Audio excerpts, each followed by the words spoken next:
خاص طور پر پشاورہ کے جو اس میں ہماری یاد کی جائے یا لوگوں کی عقیدت ہے، محبت ہے، پیار ہے کہ یا چیز جناب بابا جی صاحب جس پہ ایک آیا، ایک اپنا پیر و مرشد کا ٹرین پر آیا، انہوں نے حکم دیتے انہوں نے کہ کشمیر جانا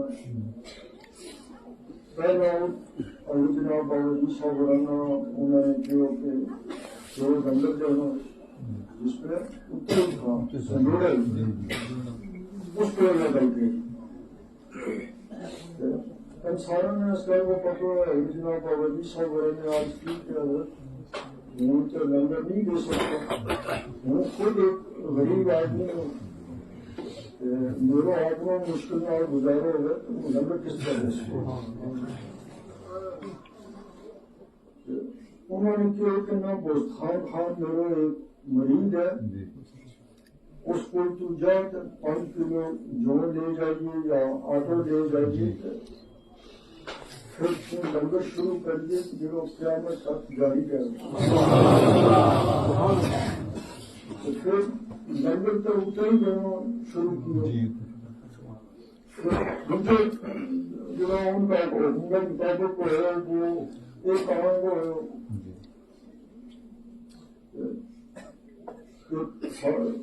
یا ہم سب مجھے نا اس مجلس میں اس ٹائم کو پتہ ہے مجھے نہیں کی اسے جناب بابا جی صاحب اور پھر ان کا حکم پر پہلی بار ایک آیا بنیاروں میں چلے آ رات، انہوں نے جو فیصلہ کیا اپنا دل میں کہ میں نہیں رہ سکتا،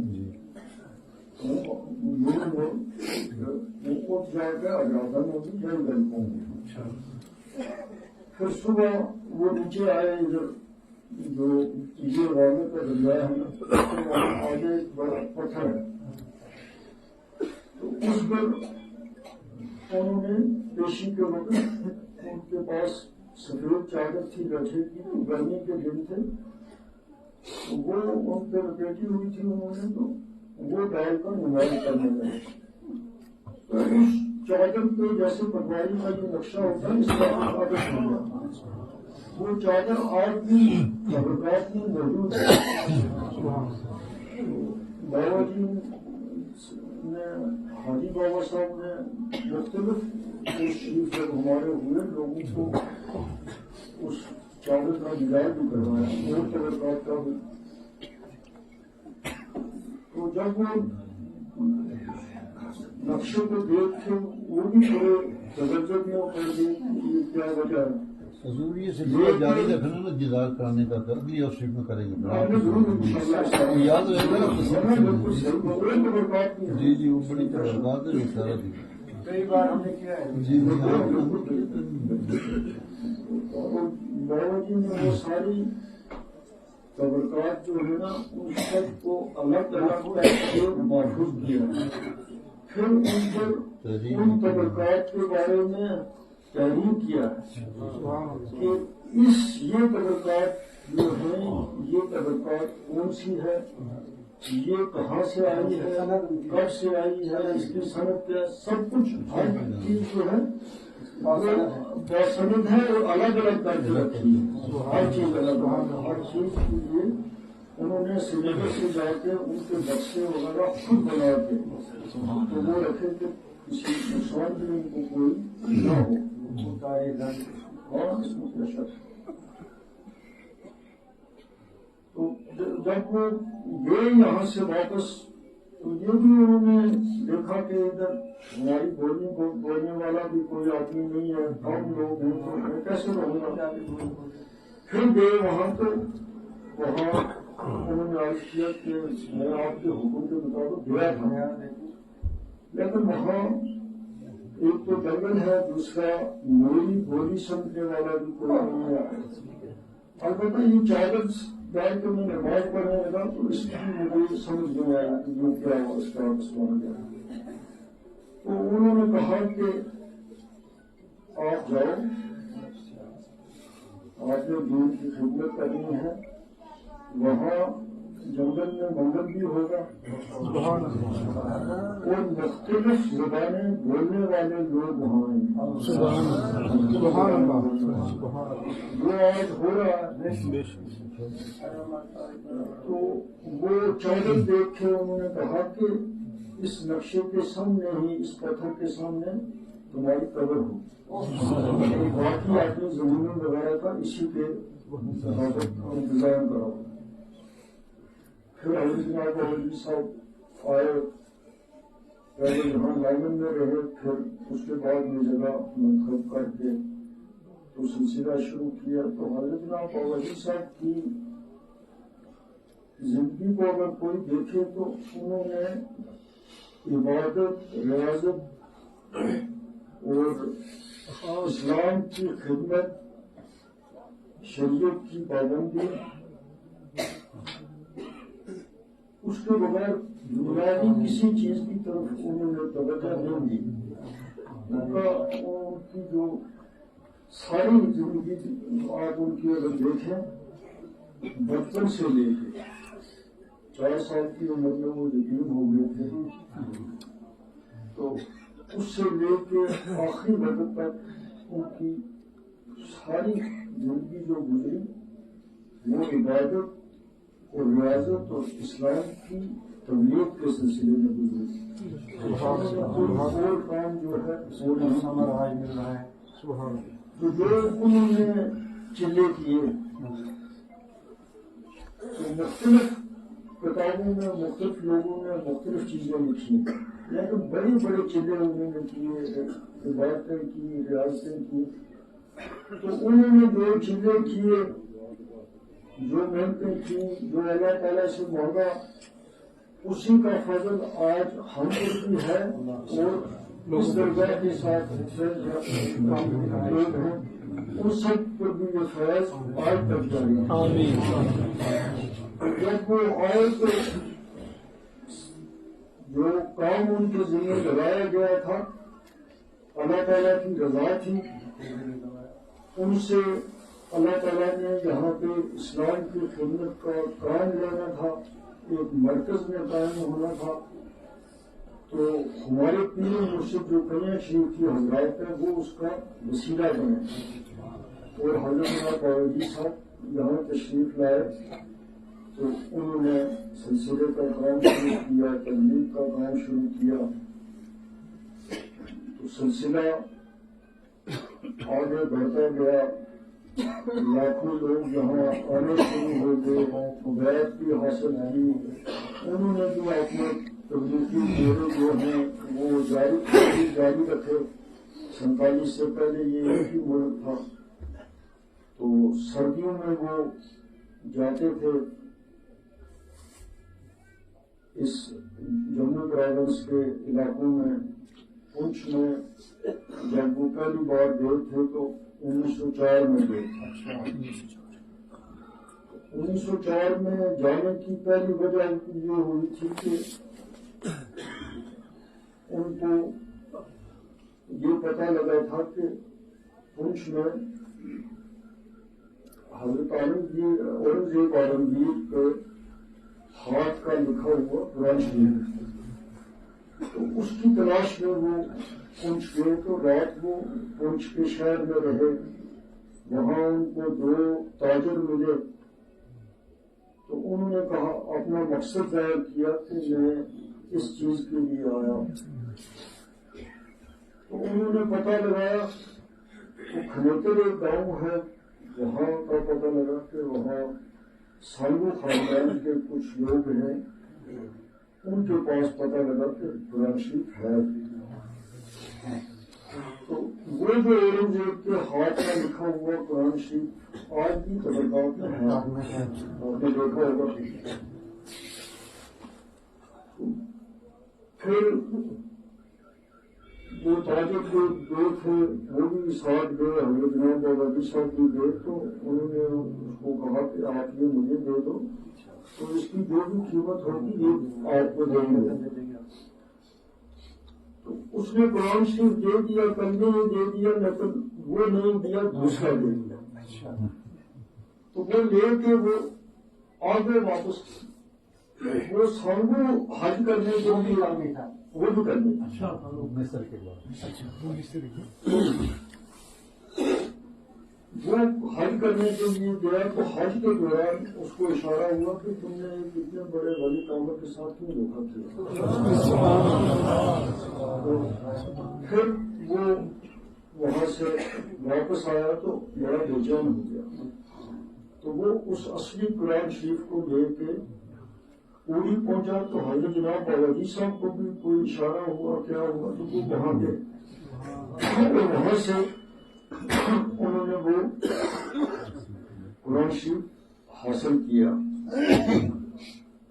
پھر اس کے بعد اسی دورے میں ہزاروں لوگ ان کے مرید بنے. ہندو بھائی جو تھے انہوں نے بھی بہت بڑا قرآن دکھایا، بڑی عقیدت دکھائی. مسلمانوں نے بھی، سب نے. تو اسی عرصے میں انہوں نے وہاں پہنچ کے چودھری ابراہیم خان صاحب ہوتے تھے، انہوں نے لنگر میں زمین دے دی. وہاں انہوں نے پھر سردیوں میں اپنی رہائش رکھی.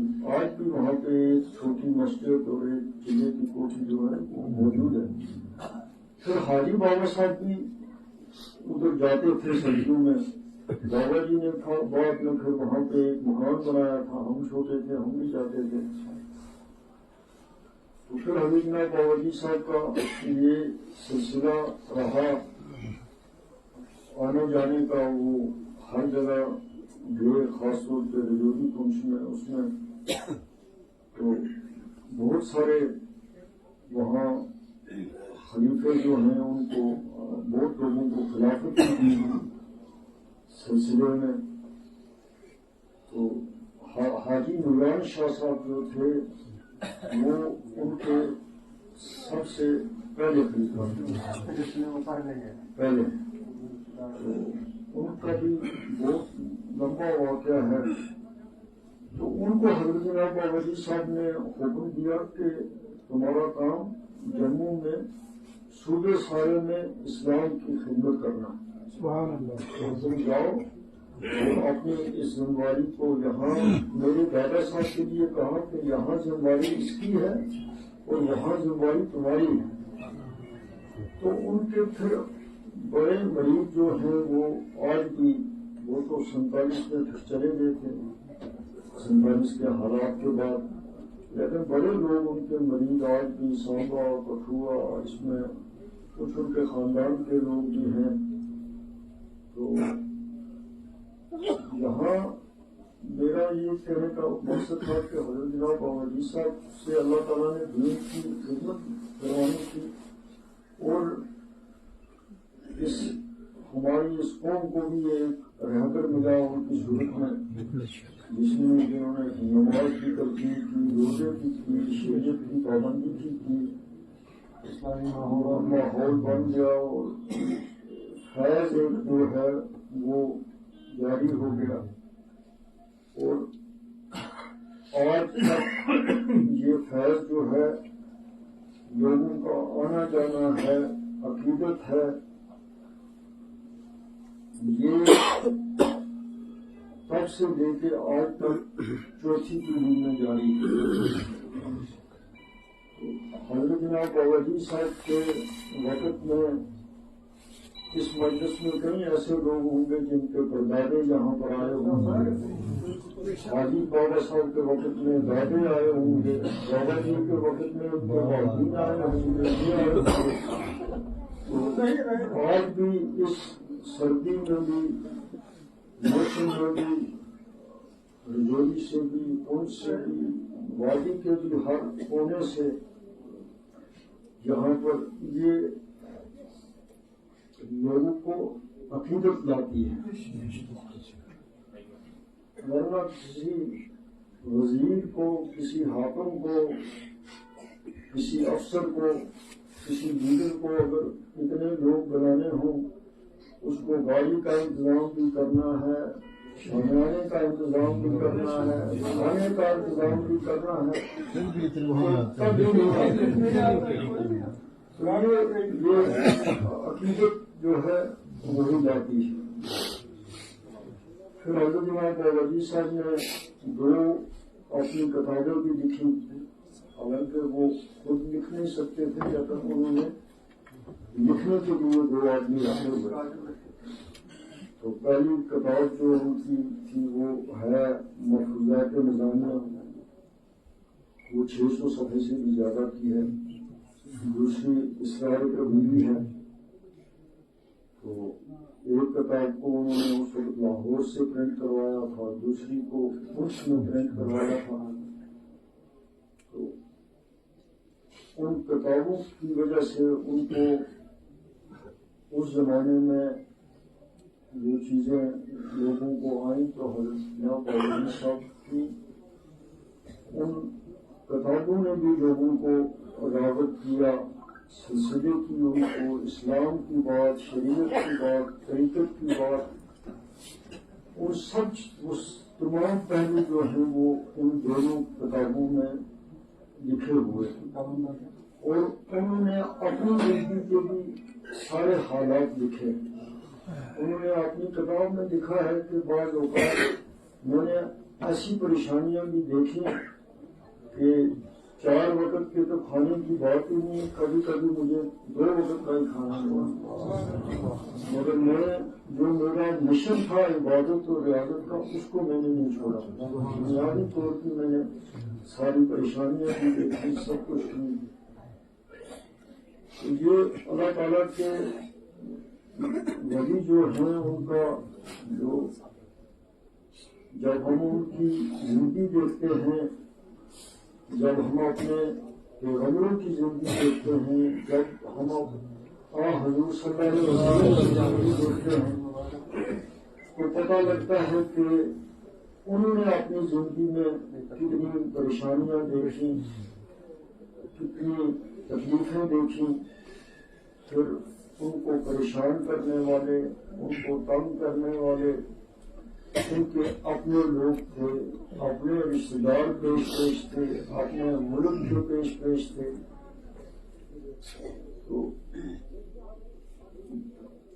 یہ چیزیں جو ہیں جب ہم ان کی زندگی کو پڑھتے ہیں، جب ہم حضرت امام باوردی صاحب کی زندگی کو دیکھتے ہیں کہ انہوں نے شعروں کی صورت میں لکھا ہے کہ جب میں 4 سال کا تھا یتیم ہو گیا تو میں نے کتنی پریشانیاں دیکھی، کتنے دکھ دیکھے، اور پھر یتیموں کا حال بیان کیا ہے ان شعروں میں کہ جب آدمی یتیم ہو جاتا ہے تو دنیا بھی اس سے بات نہیں کرتی، لوگ بھی اس سے منہ چھپاتے ہیں، اس کو اپنی مجلس میں بھی نہیں بٹھاتے۔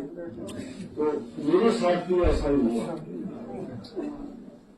تو میرا کہنے کا یہ مقصد ہے کہ اگر ہم اپنے بزرگوں کی، اپنے پیغمبروں کی زندگی دیکھیں، حضور صلی اللہ علیہ وسلم کی زندگی دیکھیں، حضرت امام باوردی صاحب کی زندگی دیکھیں، تو ہمیں بھی اللہ تعالیٰ کی ذات پہ بھروسہ رکھنا چاہیے۔ اور یہ تکلیف، پریشانیاں یہ جب ان کو آئی ہیں تو ہماری تو بات نہیں، وہ ہستیاں ان سے گزری ہیں تو ہماری تو بات ہی نہیں ہے۔ آج کا وقت ہی ایسا ہے کہ آج اطمینان قلب نہیں ہے، سکون قلب نہیں ہے۔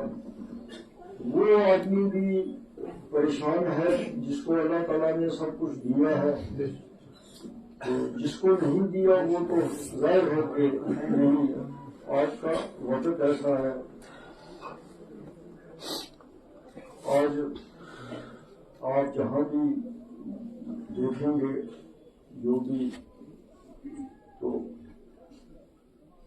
کسی نہ کسی صورت میں پرانا زمانہ تھا، اخلاقی قدر ہوتی تھی، ایک دوسرے کے غم میں بھی خوشی میں بھی شریک ہوتے تھے، ایک دوسرے کو جوڑنے کی کوشش کرتے تھے۔ آج آہستہ آہستہ وہ چیزیں غائب ہو گئی ہیں، وہ چیزیں اب رہی نہیں ہیں۔ آج ہر چیز جو ہے کہیں تھوڑا سا فساد ہو جاتا ہے تو اکثریت ان کی ہوتی ہے جو یہ سوچتے ہیں کہ اس فساد کو بڑھائیں کیسے، مشکلیں بڑھائیں کیسے. اب کم وہ لوگ رہ گئے ہیں جو افہام و تفہیم کی بات کریں، صلاح کی بات کریں، رنشیں کم کرنے کی بات کریں. تو خاندانوں میں، گھروں میں، برادریوں میں جھگڑے بڑھتے ہیں، معمولی بات پر جھگڑے ہوتے ہیں، پھر معاملے تھانوں میں پہنچتے ہیں، معمولی گھریلو پرابلم ہوتی ہیں. یہ پہلے بھی ہوئی ہمیشہ ہر وقت، لیکن آج ان کو پھر دوسری رنگت دیتے ہیں، پھر عدالتوں میں، پھر میں پولیس اسٹیشن میں، پھر وکیلوں کے پاس، پھر ان کے پاس. تو دو گھر اسی طرح ختم ہو جاتے ہیں. یہ کا کچھ نہیں ہے، اسی طرح سے ختم ہو جاتے ہیں، ان سے حاصل کچھ نہیں ہوتا. آدمی جو جاتا ہے وہ مقدمہ کرتا ہے، چاہے کوئی بچی جائے یا اس کے والدین جائیں، تو وہ یہ سوچتے ہیں کہ شاید راتوں رات ہم سارا کچھ کر دیں گے، تو پھر ہو جاتی ہے. تو اس لیے ہمارا فرض یہ بنتا ہے کہ ہم اپنے سب سے پہلے گھروں کو سنبھالیں. تو وہاں اپنا ان پریشانیوں سے بچنے کے لیے ہم رشتے کرتے وقت ہی سوچیں کہ بہتری کہاں ہوگی، کس طرح ہوگی، کیا ہوگی. وہ چیزیں کرنی نہیں چاہیے جن سے کل مشکل ہو، جن سے کل پرابلم ہو، جن سے کل پریشانیاں ہوں. اور آج کا وقت بھی ایسا ہی ہے، پریشانیاں بھی ہیں، اس میں کوئی شک نہیں ہے، لیکن ہمیشہ انسان کو ہمت کرنی ہے، مقابلہ کرنا ہے. اللہ تعالیٰ سے حضرت جناب بابا صاحب کے وسیلے سے مانگنا ہے، پریشانیاں دور ہو جاتی ہیں. خوشی دینے والی چیز نہیں ہوتی، اس میں پریشانی بھی دینے والی چیزیں آتی ہیں، گزر جاتی ہیں. لیکن فرض آدمی کا یہی ہے کہ وہ نیت سے اپنی طرف سے کوشش کرے، محنت کرے، سب کچھ کرے. تو آج محنت کا زمانہ بھی نہیں ہے. آج جس کے پاس جو کچھ ہے وہ اس کو بھی نہیں سنبھالتا. کسی کی اگر زمین کا استعمال ہے تو پہلے اس میں سارا گھر لگتا تھا، وہ زمینداری بھی کرتے تھے، وہ گولی بھی کرتے تھے، وہ گھاس بھی کاٹتے تھے، سب کچھ کرتے تھے.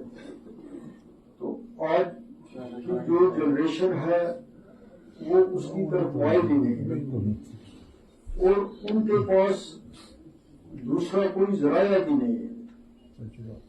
دوسرا کوئی ایک تو پیسے کمانے کی بات ہے، مصروف رہنے کا بھی کوئی ذرائع نہیں. تو جو اللہ تعالیٰ نے دیا ہوا ہے اس کی کوئی قدر نہیں. تو جب آدمی بیٹھ جاتا ہے، سب سے صحت کی نشانی دیکھے، ہر چیز کی دیکھے، تو وہ آدمی خوش بھی تبھی رہتا ہے کہ جو کام کرے، چاہے وہ مرد ہے یا عورت ہے، وہ مصروف رہے، وہ کام کریں، وہ نماز پڑھیں، وہ عبادت کریں. اپنے بچے ہیں، بچی ہیں جوان، ان کو نماز کی طرف لگائیں. تو اس میں بہتری بھی ہے، خوشی بھی ہے. آج ہر جگہ آپ دیکھ رہے ہیں کہ یہ نشے کی بات ہے. قانون اتنے سخت بن گئے ہیں کہ اب جو یہ کاروبار کرتے ہیں ان کے مکان ہی حکومت ضبط کر لیتی ہے، ان کی جائیداد ہی ضبط ہو جاتی ہے. بچہ چلا گیا اگر نشے کی طرف تو وہ تباہ، وہ بچہ ہی تباہ نہیں ہوتا، گھر ہی تباہ ہو جاتا ہے، ماں بھی تباہ، باپ کی ساری پریشانی جو ہے وہ ان پہ ہو جاتی ہے. میرے پاس سے بندہ آیا کچھ ڈسٹرکٹ کرے تھے، اس نے مجھے فوٹو دکھایا اپنے مکان کا، تو میں خوش ہوا. میں نے کہا بڑا اچھا مکان ہے تمہارا. پھر اس نے ایک گاڑی کا فوٹو دکھایا، پھر دوسری گاڑی کا فوٹو دکھایا، اچھی قسم کی گاڑیاں تھیں. تو میں نے کہا مبارک کی بات ہے، تم گئے وہاں سعودی عرب، محنت کی، سب کچھ کیا، اچھا کام ہے تمہارا. پھر اس نے کہا مجھے کہ نہیں، مجھے اگر کوئی بم ملتا تو میں ان کو اڑاتا. تو میں نے کہا تم کیا کرتے ہو، ایسی بات سوچنی نہیں کرنی نہیں. کہا نہیں، بچے دو میرے ہیں تو وہ نشے کی طرف ہے، تو میں نے سوچا مجھے اس کی کیا ضرورت. تو جو گھر اس سے گزرتے ہیں ان سے سبق سیکھنا چاہیے. اور آپ بچے کی اصلاح کے لیے، وہ چاہے بڑا ہے یا چھوٹا ہے، اس پہ سختی ضروری ہے. ماں باپ کا دل کمزور ہوتا ہے، لیکن اگر یہ سوچیں کہ غلط راستے پہ جا رہا ہے، سختی نہیں کریں گے تو وہ ان کے ساتھ دشمنی ہے، وہ ان کے ساتھ محبت نہیں، وہ اپنی جنریشن کے ساتھ وہ. تو ان چیزوں سے آج کے اس زمانے میں بچنے کی ضرورت ہے، گھروں میں احتیاط کرنے کی ضرورت ہے. جس کا گھر ٹھیک ہے، جس کی اولاد ٹھیک ہے، اصلی بادشاہ وہی ہے. پیسے سے کوئی بنتا نہیں. کہیں کہیں لوگ جو ہیں بڑے، اللہ تعالیٰ نے ان کو پیسے بھی دیے ہیں، سب کچھ ہے، لیکن ایک وقت ایسا ہوتا ہے، ایک وقت ان پہ ایسا ہوتا ہے کہ کوئی خدمت کرنے والا بھی نہیں ہوتا ہے، کوئی دیکھنے والا بھی نہیں ہوتا ہے. کئی قصے ایسے ہیں. سری نگر میں نے سنا کہ ایک جو بیوی بوڑھے تھے، بیمار تھے، تو وہ میڈیکل اسٹنٹ کو انہوں نے کہا کہ تم ہمارا بلڈ پریشر آ کے چیک کیا کرو روز، تو اس الماری میں پیسے ہیں، جتنے مرضی ہو تمہاری، تم لے جاؤ. تو یہ چیزیں جو ہیں، سارا کچھ پیسہ ہی نہیں ہوتا. سب سے بڑی بات ہے کہ اللہ تعالیٰ کسی کو سکون دے دے. کھانے پینے میں اگر کوئی لسی روٹی بھی کھائے گا اس سے کوئی فرق نہیں پڑتا، کوئی دال بھی کھائے گا اس سے کوئی فرق نہیں پڑتا، اس سے اس کی صحت میں پڑتا ہے. لیکن اس کو اگر اطمینان قلب ہے، سکون ہے، تو وہ سب سے بڑی چیز، اس سے بڑی چیز کوئی نہیں. تو ہم یہاں حضرت بابا صاحب کی زیارت کے لوگ آتے ہیں. آنے والوں کا سلسلہ بھی آپ سب کو پتا ہے کہ بہت بڑھ گیا ہے.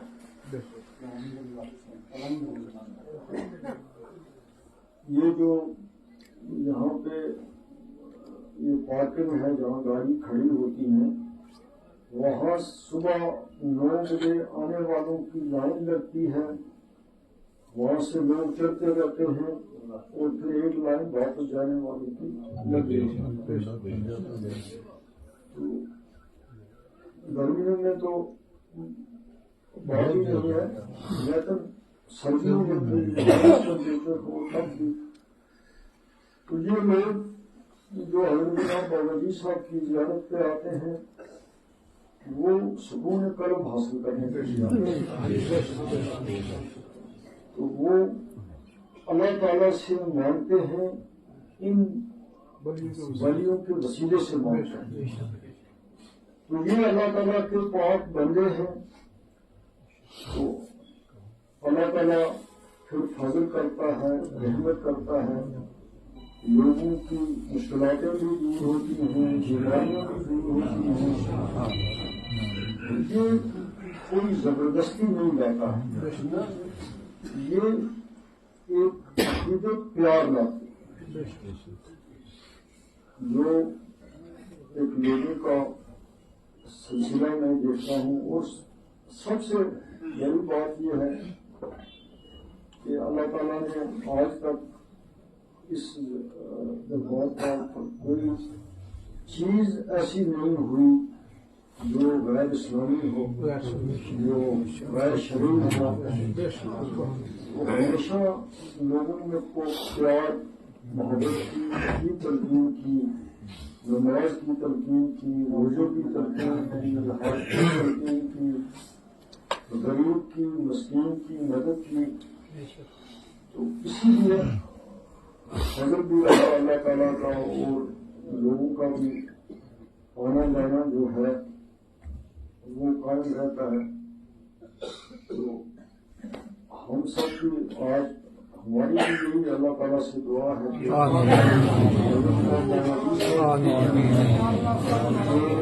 ان کی نظر ہے اپنے لوگوں پہ وہ قائم رہے ان کے وسیلے سے ہماری مشکلیں یہ چیز جو ہے یہ میں نے جس طرح پہلے کہا کہ یہ کھینچ کے لاتی ہے